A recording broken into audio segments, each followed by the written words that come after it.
ल आज कलमरङ neuro hunter हाम्रो यात्राको अध्यक्षज्यू दुई चार शब्द जाऊ आज न्युरो हिरो बियर गिल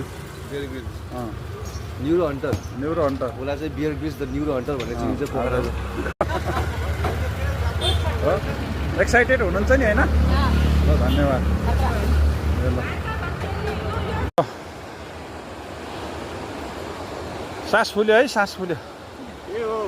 ल न्युरो अर्ग्यानिक बेल्ट लगाउँदैछ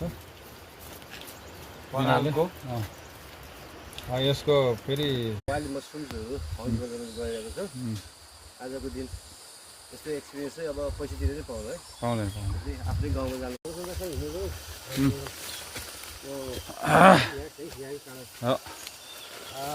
भाइ जोगाएर हिँड्नु है। यस्तो बाटो हिँडिरहेको छ हामी आज।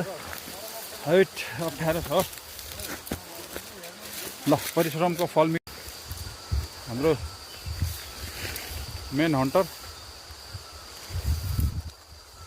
सोल्टी राजा हेर्नु त काँडाहरू छिचोलेर जस यो मसरुम भेटायो भने त हामीले एउटा पनि छोड्दैन यार आज यार। यस्तो दुःख गर ल गाइस हामी न्युरो टिप्न हिँडेको न्युरो टिपेर यता फेरि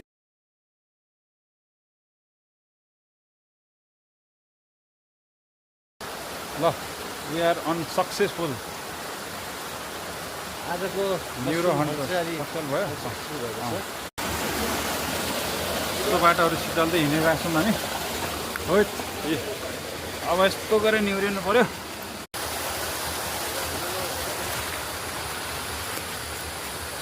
बस कमान उक्ल्यो उक्ल्यो। मसरुम हन्टमा आएको हामी बेचेको भयो बाटोले गर्दा। जितबहादुर गुरुङ। ल फाइनली हामी यो जङ्गल क्रस गरेर थोरै बाटोमा आइपुग्यो। यस लामो सास आयो हाम्रो। ल न्युरो हन्ट गरेर भर्खरै हामी 30 सवारी सबैजना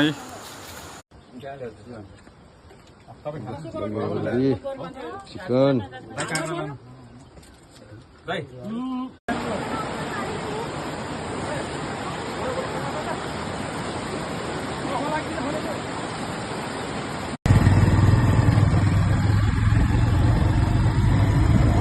अगाडि पछाडि